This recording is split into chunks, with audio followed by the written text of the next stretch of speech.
Hey guys, Steven Zurita here. Welcome to part 2 of my Power Rangers Zeo morphing tutorial. Now, in this part of the tutorial, I'm going to show you how to animate the energy streaks that follow our hands as we move the Zeonizers into position, and how to create the radial lens flare effect that occurs when the Zeonizer coin pops open. So let's get into After Effects and get started. So let's get started in this layer. Basically, we're going to be creating color streaks that go with each of these. So we're going to do that by creating a new light. We're going to name it emitter, which will make sense later, and doesn't matter what color it is. And that's okay. And we're going to hit P, access the position, take this Z value, set it to 0. We're going to take it, and I'm being very careful to not drag it by the Z value, but to select it with the starburst around it. Put it right on the Zeonizer right there. And I'm going to duplicate it. And I'm going to put this next instance on the other half of the Zeonizer right there. And basically what I'm going to do is just keyframe these points to follow the Zeonizer. Again, being very careful not to mess with the Z value. That should stay at 0.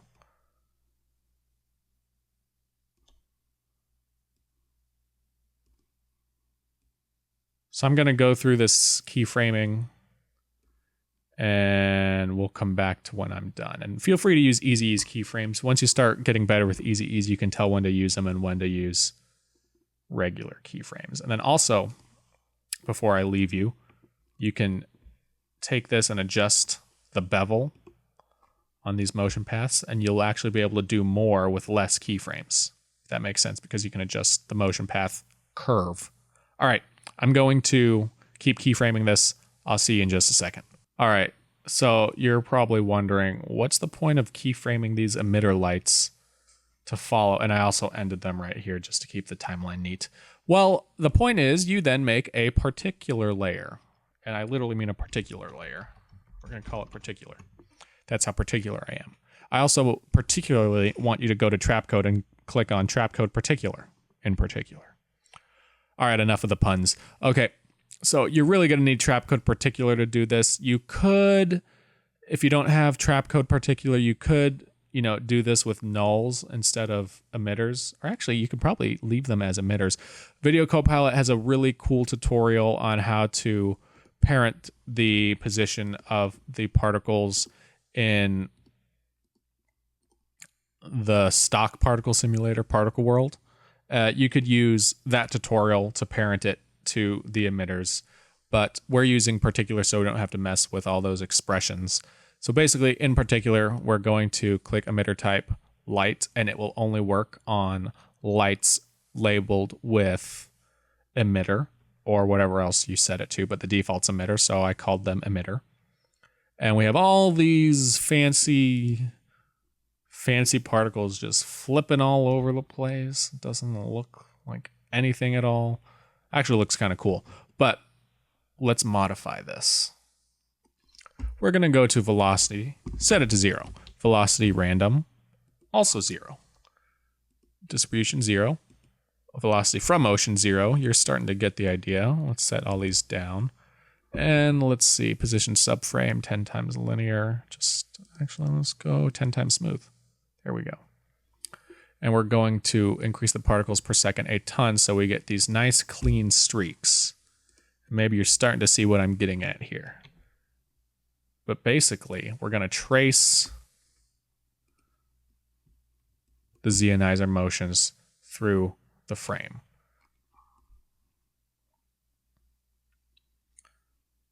All right. Let's go to our particle settings. And you know what? Just to keep things neat, we'll close the emitter. Let's make the particle life, let's see, 0.5 seconds, 0.4, 0.3, 0.3. Let's make the size much bigger. And let's go 0.2. There we go. And let's feather this out. Okay. Size over life. We're going to open up that option, go to the presets, just basic right there.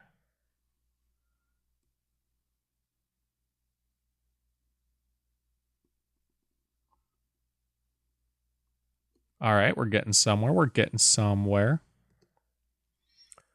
Now let's blur this. Let's use a fast blur, repeat edge pixels.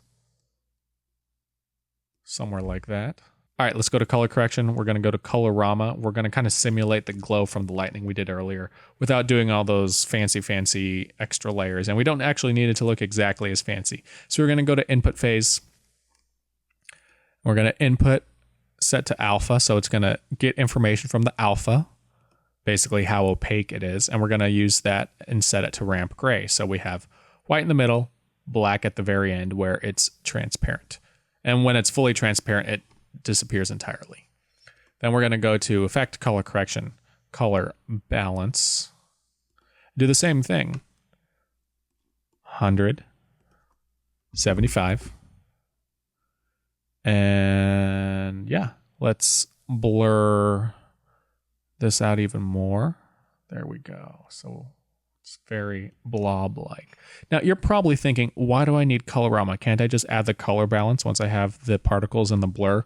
Well, no. Color balance needs a difference in color to work. And really, all this is white. There's no change in color for it to affect. Now, once we add colorama, we actually do have a change in color. We have it go from white to black and with shades of gray in between. And that gives color balance information to change. So let's unsolo that. I just wanted to explain how the plugin works. And go to mode, screen.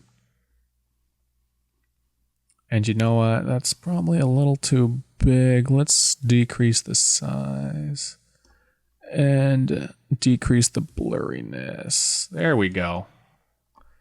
Let's see what happens if we set it to add. Now that's too intense. Let's go back to screen. Undo. So let's also keyframe the intensities of these to start only when the motion starts.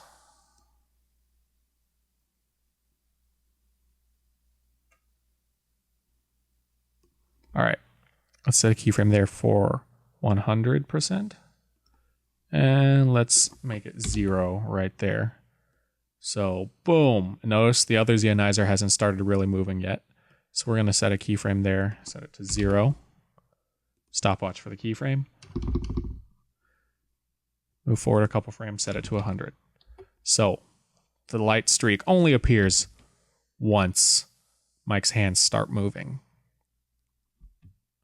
Okay, now before we finish up this shot and add in the flare that happens when he puts the Zeonizers together, we need to actually go on to the next comp, and then we'll create the flare in that comp, and then we'll actually come back, take the flare we create over here, and put it where we need it to be in this comp, right around here. So let's hold off on this for now, move on to comp number 4. And we have the Zeonizer flipping open. And I just filmed this. I put my sister in a black sweatshirt with long sleeves. And if you look really closely, you can see. And then we went into a dark room. I put on 1 or 2 lights. I think just one. I zoomed in very close with the DSLR. And then we just filmed it over and over until I got a take that I liked. And that's this one right here. Now, there's still a couple things we have to adjust. But first, we're going to go to time remapping. Enable it. And then we're going to move forward to right here. This frame right there. We're going to place a time remap keyframe. We're going to copy it. Command C or Control C. And then just paste it at the very end. And that will essentially freeze frame it at that spot. And then another thing we have to do is we really have to center this up. You can see it's off center. This is the best take we got. But we can actually make this a little bit better. So we're going to hold P and then Shift R. And we're going to put 2 keyframes. And let me turn on Title Action Safe so we can see the center of the comp. Let's fit there. And I'm going to drag the center of the Zeonizer to the center of the comp, roughly. And And then I'm going to, let's rotate it a bit.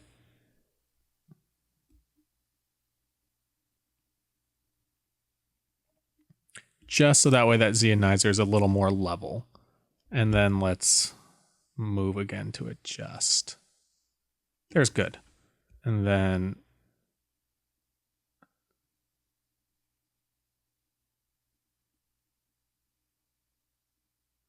let's see. So the Zeonizer kind of moves up into that position. If I look right here at that base right there, we can tell it moves. Just to make this look almost like it was shot on a machine, I want to put the these rulers on. I'm actually going to go up here, drag a line down right here. This guideline will help me keyframe earlier on. Okay, right there is where it needs to start moving, so we'll move that up. Then we can see it sticks to that guideline pretty closely. All right, that's really good. And you might be saying, oh, we have this transparency over here. That's going to be a problem. Well, no, not really. We shot it all on black, so you really can't tell that I moved anything. So we're actually fine just as is. If you're very paranoid, you could go into color correction curves and then crush the blacks a little bit. Actually, you can see I've already done that with a color correction from Premiere or to match Premiere. But, you know, you see that just kind of helps blend the color a little bit better. And actually, in the original shot, it's quite yellow, so I made it look a little more silver and gray. And then this color curve crushes the blacks to where we can't tell where the border is. All right. Now, the main effect is a lens flare that kind of rotates around. So we're going to go up into layer, new, solid, create a lens flare layer, and it's already comp size, which is good. Go to effect, and the best way to do it, that I have at least, is Video Copilot Optical Flares. I'll show you how to do that, and then if you don't have it, I'll show you how to do it using the built-in lens flare generator. So we're going to go to Optical Flares, click Options. Let's customize this flare because this isn't what we need yet.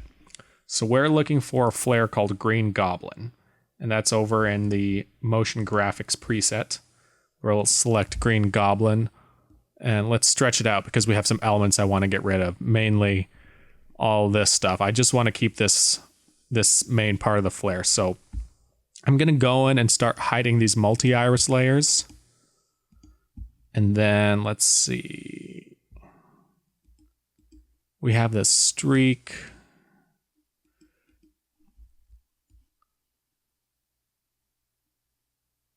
Let's see. That's actually pretty good. You could go in and mess with some layers or make some layers brighter or less bright. That's up to you. But I think just for the purposes of this tutorial, this is pretty good. So I'm going to hit OK, and then I'm going to center it up.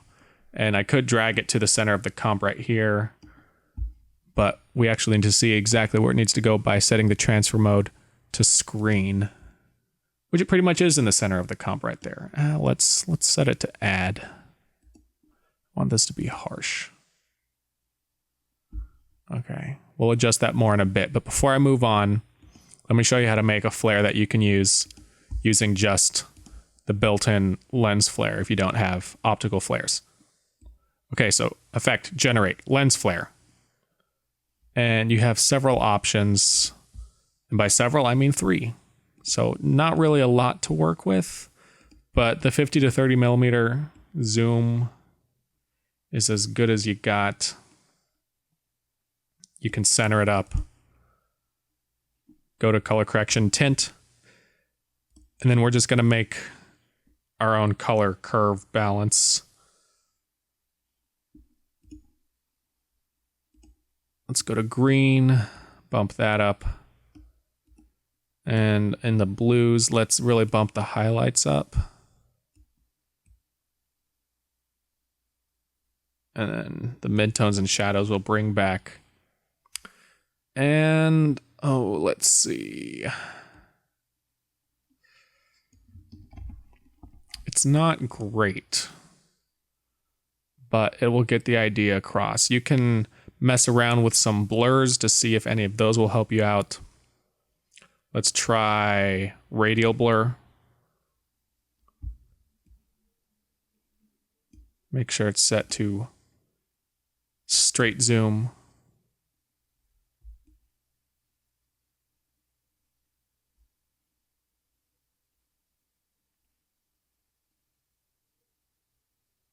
So right around there gets pretty good. And you know what? Let's take the curves layer, put it after the radial blur, and crush this down so we mainly get more of these highlights right there. See what I'm doing there?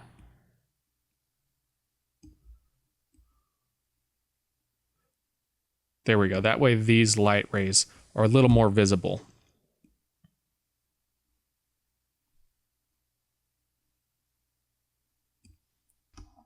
So we can extend these light rays even more by using a plugin, also aptly titled Light Rays. I briefly mentioned this in my last tutorial. And you have all these effects that do similar things. So you want to I like to mess around with each version of it whenever I'm doing a project just to see which one works best. And light rays, actually, we can extend by extending the radius some, and it's going to look brighter. And then boom, you can see. I recommend trying this on a still image. Like, I don't know, you can just drag in any old photo so you can see what this plugin's actually doing. It kind of looks like you're pulling a copy of this image down a tube.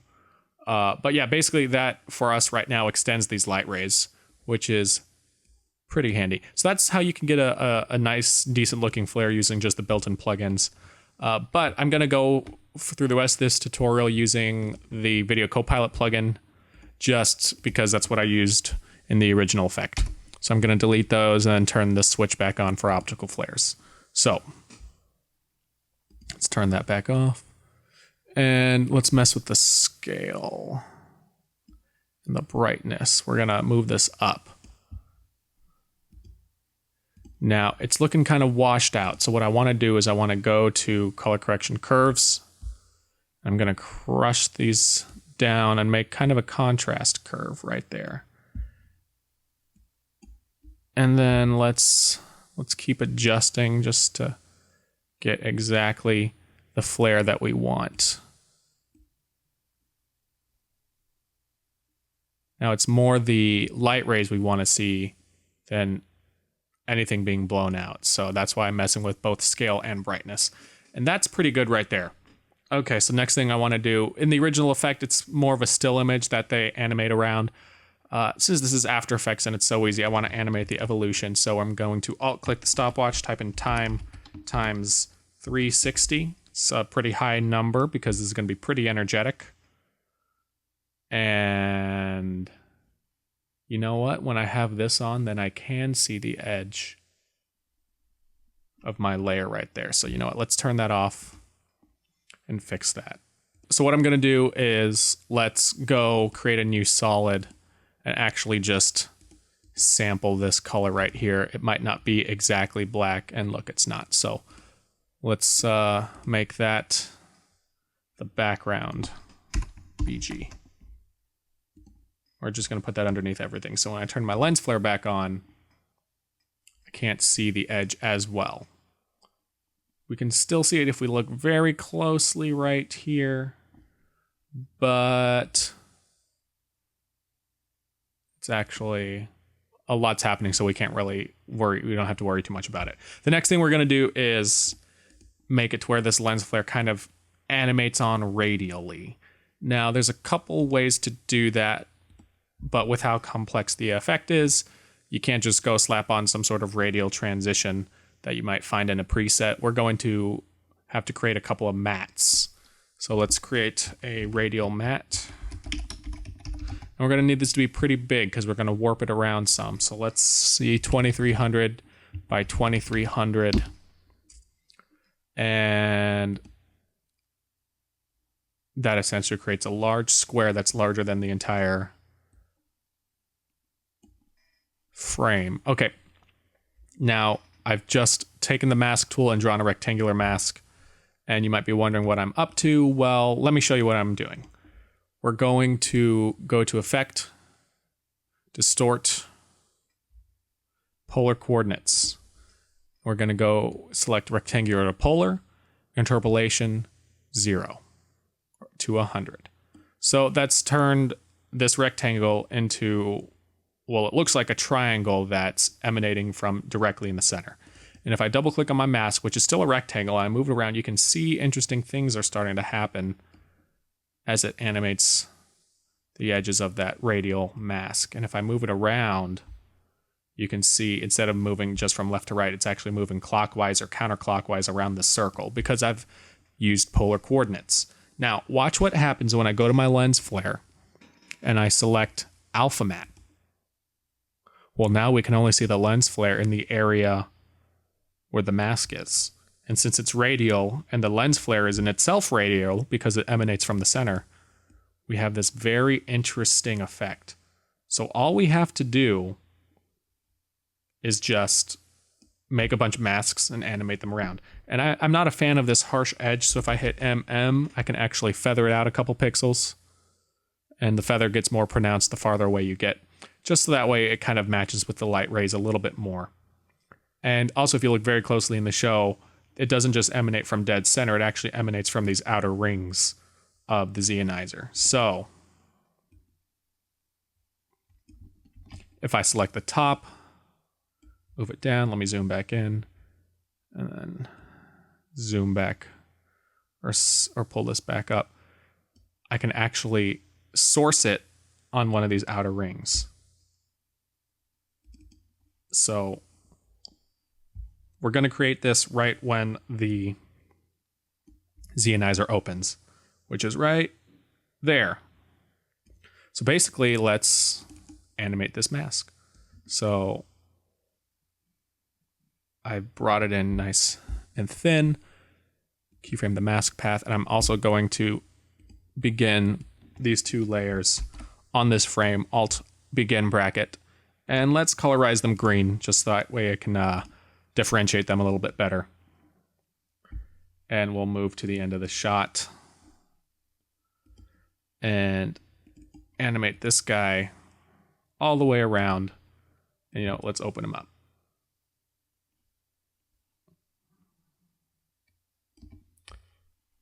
So we have one of those. Basically, all you do is you keep duplicating this mask and you can get as detailed as you want, and you just change the starting and ending points of the mask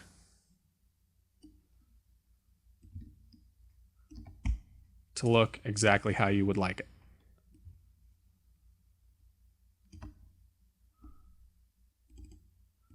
So I'm going to do this very quickly because you'll kind of get the idea. And then, you know what, let's check.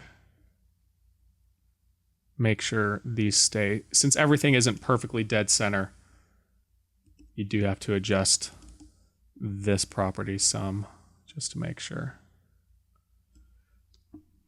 it stays on that edge.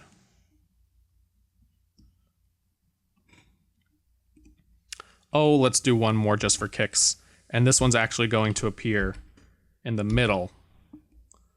It's gonna start, around frame 12.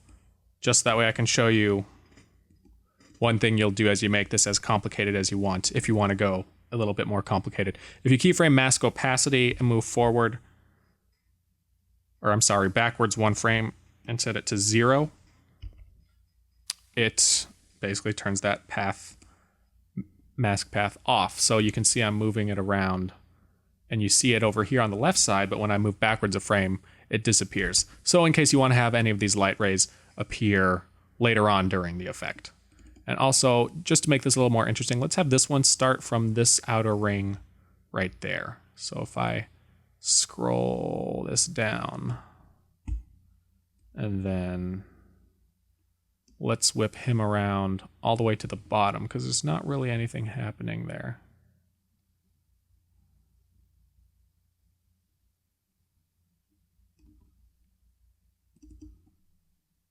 And let's squeeze him down because the other two guys are so big visually it gets boring if everything's gigantic. So that's how you do it. And then if you look closely at the effect I did in the full video, you can see a lot of smaller light rays moving around. You can just animate those with more masks and you keep them small instead of growing, kind of like how I did with this one. And they'll intersect and overlap and it looks very, very busy. Now, one more thing I want to do, just to make this look a little bit busier, I'm going to solo the layer, lens flare layer. Turn those off. I want to give it a little bit of flicker, and you can do that a couple ways. You could use an expression, but Optical Flares has a nice flicker submenu, so I'm actually just going to move the speed and amount up, and you can see that that affects it some. So it gives it a little bit more life on top of that evolution that we put in earlier.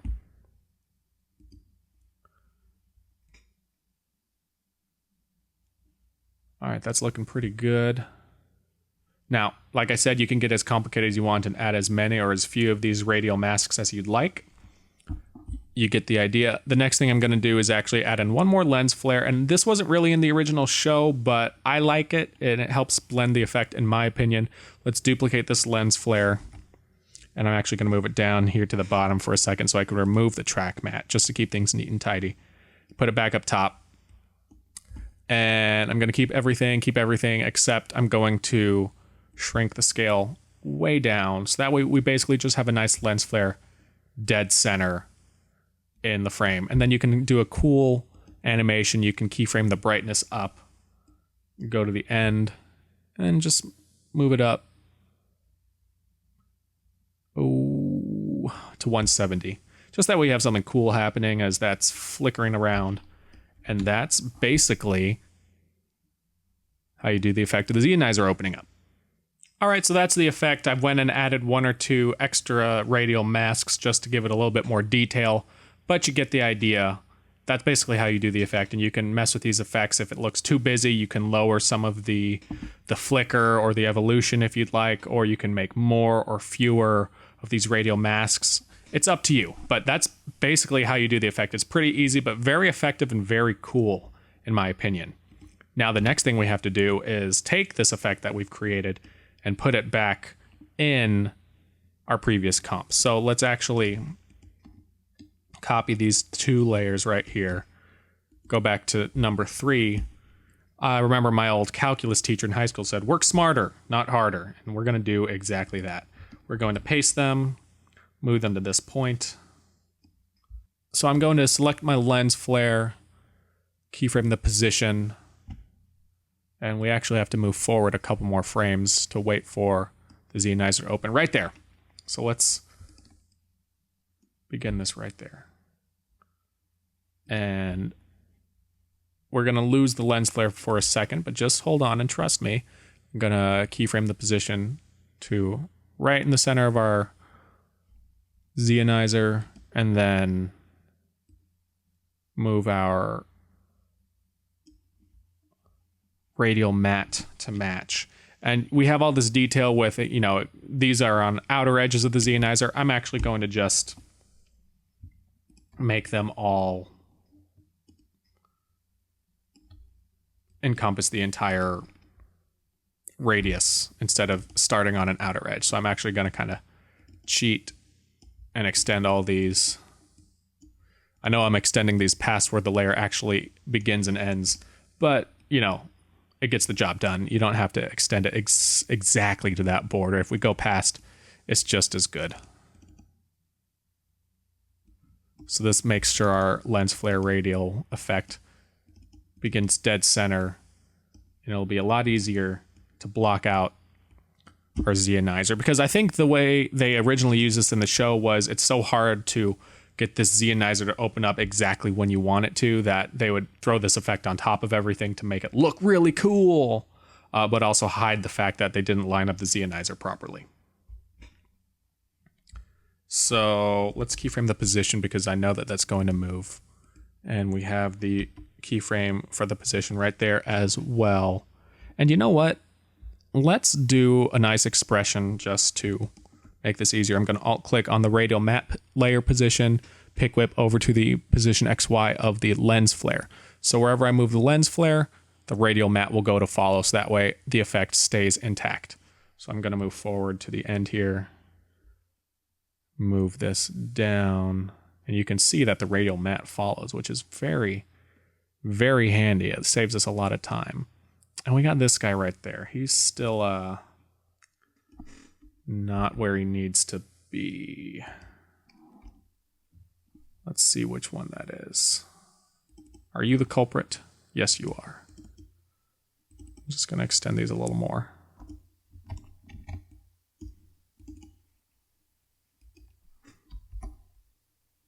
There we go. Now, that's pretty intense. So let's see what happens when we set this to screen. There we go, a little bit better. And the size is pretty big. Let's bring the scale down. There we go. And you know what? That actually looks a little bit better than the effect in the actual video. Because in the actual video, it's a little washed out. So you do this effect, you'll look better than what I put on the internet. Okay, I'm just going to clean this up. Make sure this keyframe follows a little bit better. Just keep tracking. And you could also do some kind of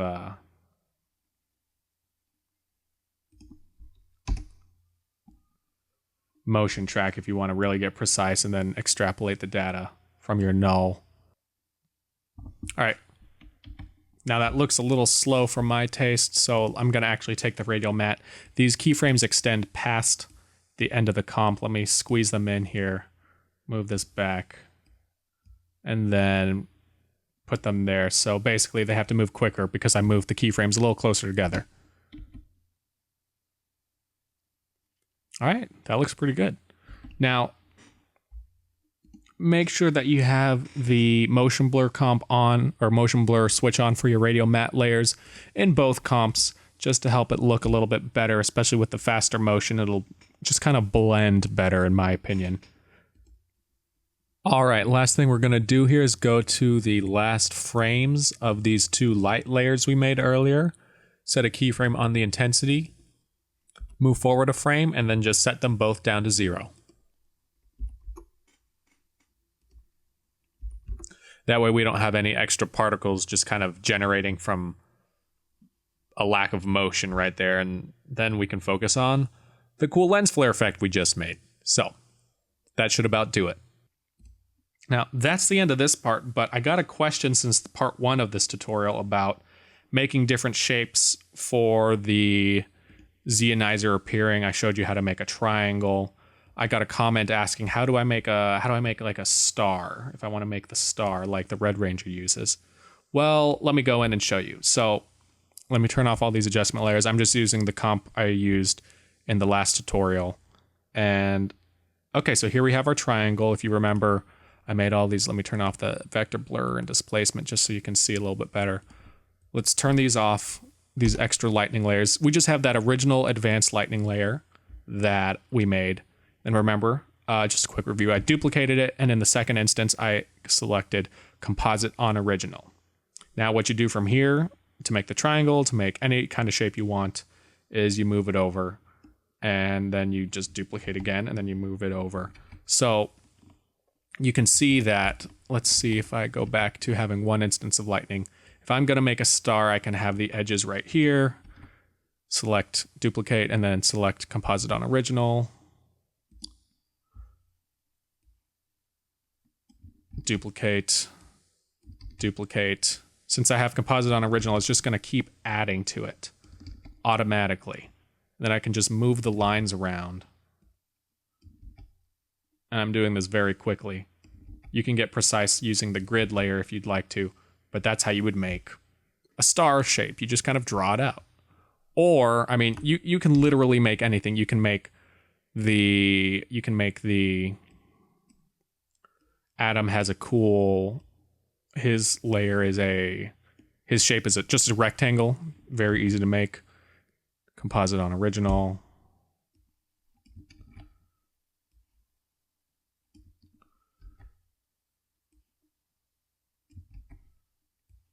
There we have a nice rectangle.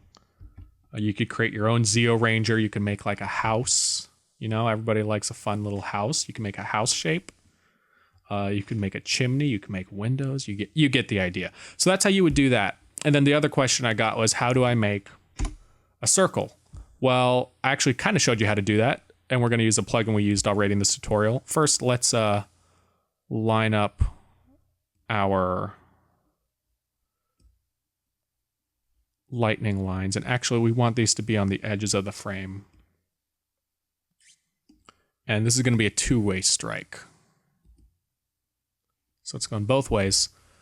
And let's see, I actually do want to be specific. So let me look at the comp settings. What were they? 1000 by 1000.